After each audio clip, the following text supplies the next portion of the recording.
प्रयागराज आज सुर्खियों में है और वजह है एक कष्टकारी खबर। आप सभी ने सोशल मीडिया के माध्यम से या अन्य मीडिया माध्यमों से यह खबर जरूर पढ़ी होगी, जरूर देखी होगी कि प्रयागराज में छात्रों पर लाठीचार्ज। मैं एक अध्यापक हूं, मुझसे भी बहुत सारे लोगों ने पूछा कि भैया आपने इस खबर पे अभी तक कोई टिप्पणी क्यों नहीं की। तो मुझे लगता है कि ये इतनी सेंसिटिव चीज है कि जब तक इसको पूरी एनालिसिस ना कर ली जाए तब तक इस पे कोई भी कमेंट नहीं करना चाहिए। और मेरा मानना है जो भी जरा भी सेंसिबल और सेंसिटिव पर्सन होगा उसने सोशल मीडिया में जो भी ये वीडियोस आ रहे हैं जिसमें पुलिस ने लॉज के अंदर घुस के, हॉस्टल के अंदर घुस के लोगों को, बच्चों को हॉस्टल से बाहर निकाला और लाठीचार्ज उन पे की है, जो भी ये देखेगा उसका मन विचलित हो जाएगा। मुझे भी बहुत कष्ट हुआ इन वीडियोस को देख के, लेकिन उसके ऊपर स्वीपिंग रिमार्क ऐसे नहीं किया जा सकता है। उसकी पूरी एनालिसिस करनी पड़ेगी कि भाई हम कैसे मान सकते हैं कि हमारी पुलिस इतनी निर्दयी हो सकती है कि वो पुलिस को, मतलब छात्रों के ऊपर इस तरीके से निर्दयता के साथ लाठीचार्ज करे। तो इसकी क्या वजह है, क्या कारण है, इसकी पूरी एनालिसिस करने की जरूरत है। जरा थोड़ी देर मेरे साथ ध्यान से बने रहिएगा। सबसे पहली चीज तो इस मुद्दे पे कुछ लोग राजनीतिक रोटियां अपनी सेकना चालू कर चुके हैं। आपने देखा होगा तुरंत ही जैसे ये खबर सरफेस करती है, चाहे प्रियंका जी हो, चाहे अखिलेश जी हो, चाहे सतीश मिश्रा जी हो जो बसपा वाले हैं, सभी ने तुरंत ट्विटर पे और जो भी उनके सोशल मीडिया तंत्र थे सभी के माध्यम से तुरंत सरकार को कटघरे में खड़ा करना चालू कर दिया। सबसे पहले तो मैं इन लोगों से एक बात पूछना चाहता हूं, आप लोग पार्टियां चला रहे हैं, बड़ी बड़ी पार्टियां चला रहे हैं, सरकारें आपने चलाई हैं, क्या आपको इस बात का जरा भी ज्ञान नहीं है कि जब एक बार चुनाव आचार संहिता लग चुकी होती है, जब एक बार चुनाव आचार संहिता लग चुकी होती है तो जो प्रदेश की पुलिस होती है ना वो मुख्यमंत्री के नियंत्रण में होती, ना ही वो प्रदेश सरकार के अंडर में आती है।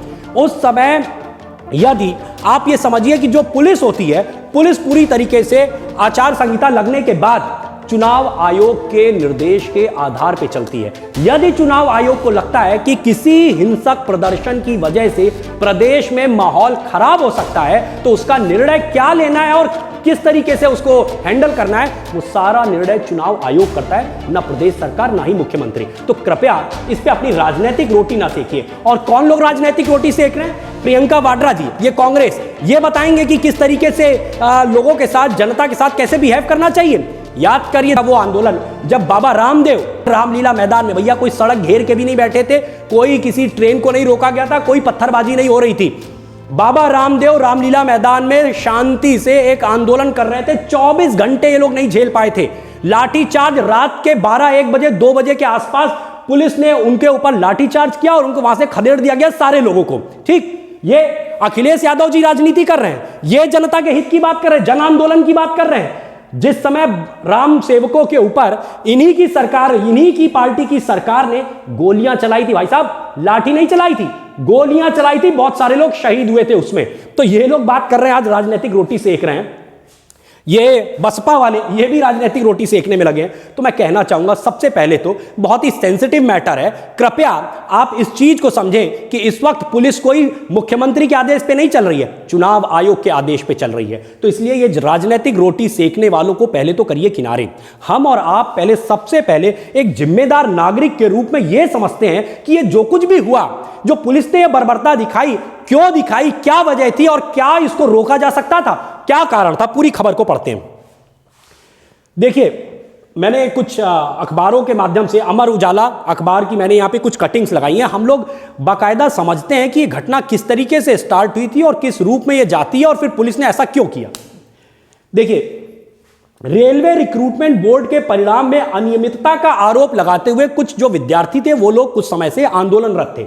मंगलवार को दिन में करीब 1 बजे अचानक सैकड़ों प्रतियोगी छात्र छोटा बघाड़ा, प्रयागराज की जगह है, वहां पे एकत्र होते हैं। फिर जुलूस बनाकर सरकार विरोधी नारेबाजी करते हुए वे प्रयाग स्टेशन पहुंचते हैं। प्रतियोगियों की बड़ी संख्या को देखते हुए पूरे क्षेत्र में दहशत का माहौल बन जाता है, दुकानें बंद होने लगती है। आप सोचिए, पूरे क्षेत्र में लॉ एंड ऑर्डर डिस्टर्ब होने लगा था। स्टेशन पर पहुंचे प्रतियोगी छात्र कानपुर इंटरसिटी एक्सप्रेस के इंजन के सामने ट्रैक पर बैठ जाते हैं, यानी वो उस ट्रेन को रोक देते हैं, ट्रेन को आगे नहीं बढ़ने दे रहे होते हैं। तो पहले ही लॉ एंड ऑर्डर डिस्टर्ब हुआ, फिर इसके बाद ट्रेन को भी बाधित कर दिया जाता है। उसके बाद देखिए क्या होता है, आपको ये दिखाई दे रहा है, ट्रैक पे पुलिस वाले घूम रहे हैं और बच्चों को वहां से हटाने की कोशिश कर रहे हैं। क्या होता है, मौके पर पहुंचे जीआरपी के जवानों ने छात्रों को समझाने की कोशिश की। पुलिस ने पूरा प्रयास किया कि किसी प्रकार से लाठीचार्ज न करना पड़े, इनको हटा दिया जाए और उसके बाद ट्रेन को वहां से रवाना किया जाए। लेकिन वे पीछे हटने के लिए तैयार नहीं हुए थे।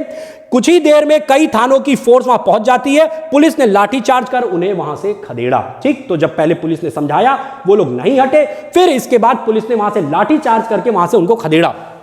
अब उसके बाद क्या होता है, जब पुलिस उनको खदेड़ती है तो आप देख रहे हैं कि छात्र यहां पे इकट्ठा हैं और पत्थर, वहां पे जो ट्रैक पे जो पत्थर पड़े होते हैं, बड़ी बड़ी गिट्टियां, वो पुलिस के ऊपर फेंकने लगते हैं। इससे नाराज प्रतियोगी छात्र ट्रैक पर बिछे बोल्डर, वही जो पत्थर थे, फेंकने लगे। कुछ ही देर में पुलिस ने पूरे स्टेशन परिसर को अपने कब्जे में ले लिया। वहां से भागकर प्रतियोगी छात्र स्टेशन के आसपास स्थित लॉज में घुस जाते हैं, यानी वही जो हॉस्टल्स हैं उनमें वो घुस जाते हैं। पुलिस ने प्रतियोगियों को वहां भी नहीं छोड़ा। अब इस खबर को हम यहां छोड़ते हैं और जरा ये समझते हैं, जिस तरीके से लॉ एंड ऑर्डर वहां पे डिस्टर्ब हुआ, पुलिस को क्या निर्णय लेना चाहिए था। जिस तरीके से पुलिस के ऊपर पत्थरबाजी हो रही थी, और क्या पुलिस को इस बात का अंदेशा नहीं था कि ये लोग पुनः वहां पे लॉ एंड ऑर्डर को डिस्टर्ब कर सकते हैं। पुलिस को किस तरीके से इस चीज को हैंडल करना चाहिए था। फिर एक बार जब आप हिंसक हो जाते हैं, फिर इसके बाद पुलिस क्या निर्णय लेगी, तो ये तो पुलिस के ऊपर निर्भर करता है। ठीक, अब जरा मैं आपको ले जाना चाहूंगा थोड़ा पीछे।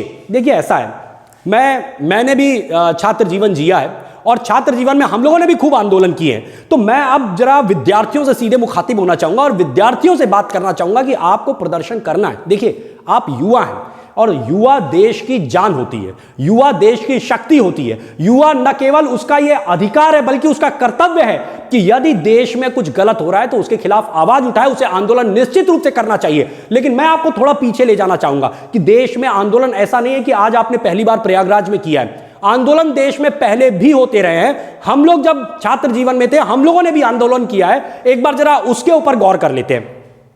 याद होगा 2006 का जेसिका लाल हत्याकांड। यदि आप उस समय नहीं पैदा हुए थे तो कृपया पीछे जाइए और पढ़िए उन चीजों को कि उस समय कैसे आंदोलन किया गया था, या हो सकता है आप पैदा हुए हो और बहुत छोटे रहे हो, तो आप कृपया उसको पढ़िए और देखिए कि किस तरीके से जेसिका लाल हत्याकांड 1999 में जेसिका लाल एक मॉडल हुआ करती थी, उनका मर्डर हो जाता है। कांग्रेस के एक बड़े नेता के बेटे मनु शर्मा उसमें इन्वॉल्व होते हैं।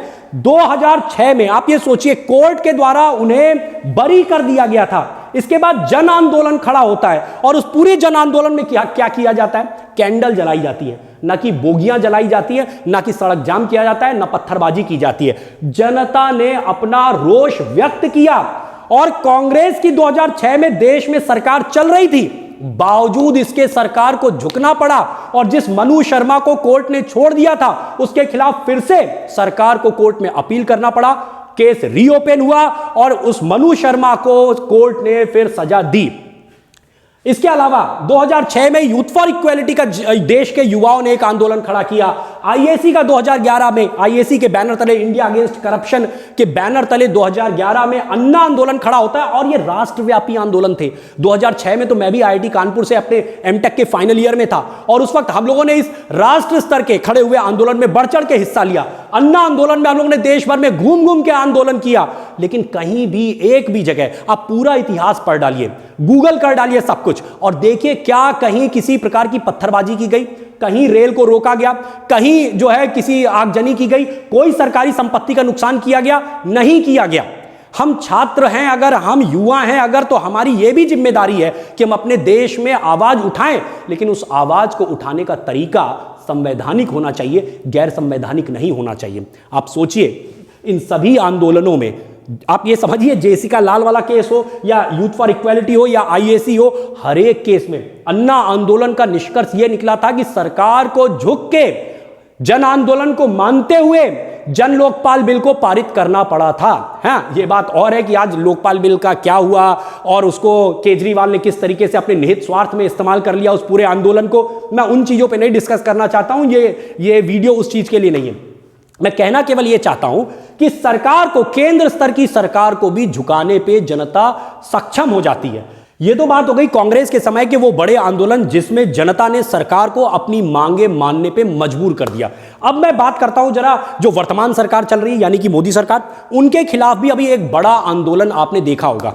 दिल्ली को 3 तरफ से घेर लिया जाता है। हाँ, दिल्ली को 3 तरफ से घेर लिया जाता है। यूपी, हरियाणा और राजस्थान की तरफ से पूरी तरीके से बॉर्डर सील कर दिए जाते हैं किसान संगठनों के माध्यम से।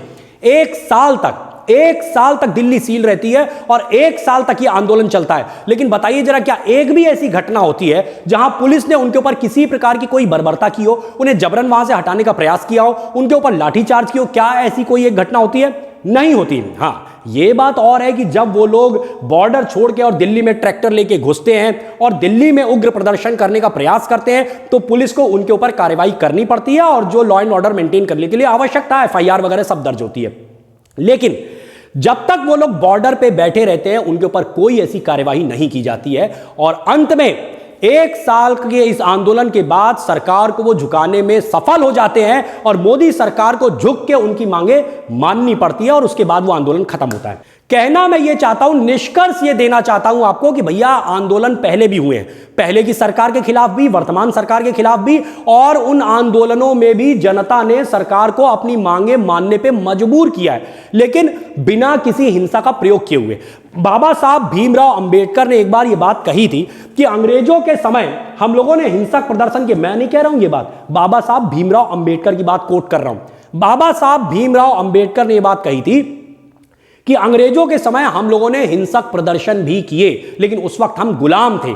स्वतंत्र राष्ट्र में जब आपको संवैधानिक अधिकार मिल चुके हैं, आपका अपना संविधान बन चुका है, तो आपको प्रदर्शन का अधिकार है, किंतु वो प्रदर्शन आपका संवैधानिक तरीके से होना चाहिए। और मैंने आपके सामने कई सारे उदाहरण रखे। जनता सफलता हासिल करती है और वो तभी हासिल कर पाती है जब वो अहिंसक होकर प्रदर्शन करती है। एक बार आप जब हिंसा का रास्ता चुन लेते हैं तो आप पुलिस से ये उम्मीद करें कि पुलिस, आप पत्थर मारते रहेंगे, आप आग जलाते रहेंगे, आप सरकारी संपत्ति को फूंकते रहेंगे और पुलिस हाथ पे हाथ धर के बैठी रहेगी। ऐसा नहीं होगा। हम सभी को ये समझना चाहिए। हम लोगों ने भी अपने छात्र जीवन में आंदोलन किए हैं, लेकिन कभी भी हिंसा का मार्ग नहीं चुना है। इसलिए मैं करबद्ध प्रार्थना करना चाहूंगा कि यदि आपकी कोई भी जेन्युइन मांग है तो उसे संवैधानिक तरीके से उठाइए। निश्चित रूप से देश की जनता भी आपके साथ खड़ी होगी और देश की सरकार को भी आप झुकाने में सफल हो जाएंगे। जय हिंद, जय भारत।